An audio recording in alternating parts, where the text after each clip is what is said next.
One thing that I'd love to know too is when that day comes, and we will get past this, what for you is, or maybe your family, is that one thing that you're dying to go do? Like where do you go first? What's the first thing that you all decide, this is it, this is what where we're gonna go first? Well, I hadn't thought about that actually. We can wait and come back to that. No, I mean, we know. I mean, this actually is in lip service. But obviously, we used to love coming to the Science Center, and we still do. But coming to the Science Center when it's like restrictions are off, everything's going. Because I'm really proud of what we've done here. Yeah. Another thing that our family is really big on, and we had a great, we were trying to hit all 50 states before my oldest graduates high school. Yeah, I remember that. And this past summer, we had 8 states planned, including a little Disney cruise to Alaska. Now, obviously, we got to wait on that, but maybe we do that again.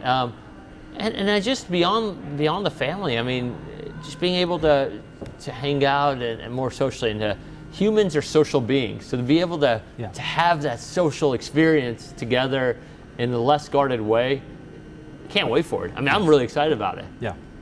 So are we, and not to get too far down in that, but I think one of the things that's important to share with our viewers is the fact that you are not immune to all of the impacts of the decisions that you've had to make, or that the Coronavirus Response Task Force has had to make, that this has had real implications for your life, your family's lives, and that you're in this with the rest of the community, right? So that's something that really hits me hard, is knowing that you're making decisions that oftentimes, are things that are challenging for you and your family to go through. So thank you for putting yourself on that line, and for making decisions for the benefit of the community that I know are hard things for you and your family to endure, as they are for all of us. One thing that I'd love to kind of hear as well is thinking optimistically. Where does that come from for you? Like, it's easy to get, I think, overwhelmed by the tragedy of the situation, whether you look at the local level, certainly at the national level, where 10 million cases now of COVID have been diagnosed. We're well over 250,000 deaths, I think, at this point. There's a lot to pull from that can be disheartening.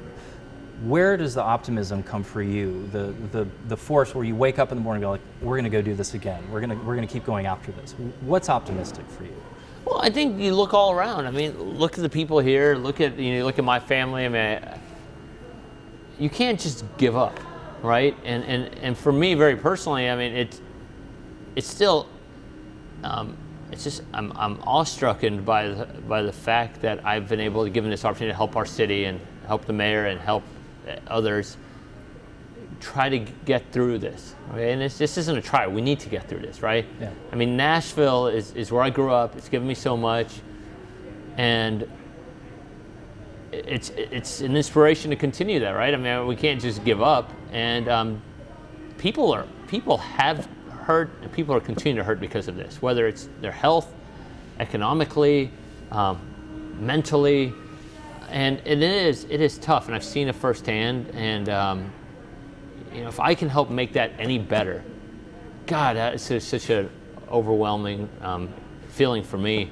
But it's not me in isolation, right? And I think that is so important. I've met so many amazing people, and people say, I mean, you and I've had many conversations. I mean, the staff of the Adventure Science Center, who I've known for over 10 years, I mean, I've seen the impact on them, and now to come here today and see, people out here and see staff members who are doing such amazing things, that's neat. Seeing, seeing a football game and people going and doing it safely, and that's good. Seeing, it's just there's a lot of neat things to happen, but then seeing the fact that our city has tested about 570,000 people today, 250,000 of which were free tests given at one of our assessment centers that we helped build. Wow. I mean, how cool is that? That's amazing, yeah. I think that's a model for the country. Right. And so those are all things that inspire me, and then again, it's just very humbling, frankly.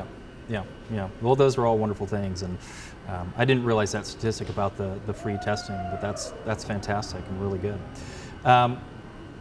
One last thing that I'd love to sort of touch on is you mentioned briefly that we're about to kind of get into the holiday season, and as we think about activities that we could do, what are what are some of those reminders that we need as we start kind of getting back into traditional family time? And again, we've all been contending with this for 6-7 months to varying degrees, and it may be just fatigue or whatever, but keeping on that mantra, like, we can't give up, we've got to keep going. What are the things we need to remember importantly as we go into that holiday season, which is traditionally family time, gathering time, etc.? Well, I think this is such an important question. It's something that I know we're trying to message right now really clearly. This hopefully is a once in a lifetime experience for all of us. And when you have to think about things differently, even around the holidays. Holidays are a time when you get a lot of people together. Like I said, I mean, our family literally has about 80 people because we have a big family, and grandparents and aunts and uncles who have medical problems get together, and people fly in from all over. That's a horrible idea right now. I think if you can keep your crowd to less than 10, ideally in the same small social network that you've already been in, so whatever, I hate the word pod, a lot of people use that, but let's say your pod, some people use your pod. Sounds like a bunch of killer whales. Yeah, that's right. Traveling together. Keep it in the same group.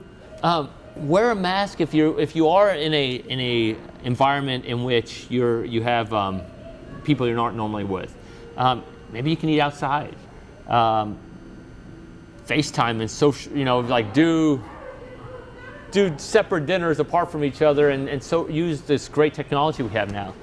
We'll get through this. This hopefully will just be a one-time event in which we can laugh about it at some point. I don't know when. At some point we'll all look back and laugh. But I cannot overstate the fact that I have a lot of anxiety around Thanksgiving, my favorite holidays. And it's because when people let down their guards, and you're more likely to let down your guard amongst those and people who you're very comfortable with, to your family, your friends. Sure. Yeah. And you look at them and you're like, he doesn't have the disease. A lot of people are asymptomatic, so don't make that assumption either. Just be vigilant. Just I know it's hard to give it one more year. Let's work through this. And then we can move on beyond this. With that said, if you're here in Nashville, I mean, our assessment sites will be open the week of Thanksgiving for more hours, when you come back for more hours. So you may consider getting tested before visiting grandma or after visiting grandma. So there's those things you can do. Great. I remember when I was growing up, there was always the adults table and then the kids table. So maybe we all just need kids tables this year. Yeah, maybe we all just get a dinner and we sit around in a circle. And in all sincerity, that's not a bad idea. I mean, I have one person serve, so not everyone's touching the stuff. I mean, there are things you can do. I mean, but just remember, you're not immune. Don't get complacent. It's a great message. It's a great message. Well, it's been wonderful having you here with us. Thanks so much for coming by. I know that you have a million other things on your plate every single day.